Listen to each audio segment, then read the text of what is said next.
Hey everyone, welcome to Technology Glance. In today's video, I'll show you how to change your Bigo ID on Bigo Live. So, let's get started. First, open your Bigo Live application. Then tap on Me option at the bottom right corner of your screen. Tap on the profile icon at the top right corner of your screen. And then tap on Edit icon. Scroll down until you find Bigo ID.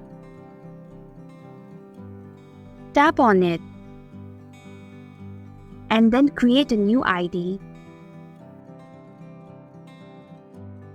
Once you're done, tap on Submit.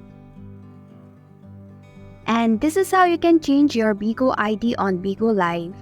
Thanks for watching Technology Glance. If you like this video, hit the like button and drop a comment with any questions or feedback. If you are new, subscribe and click the bell icon to stay updated on the future videos.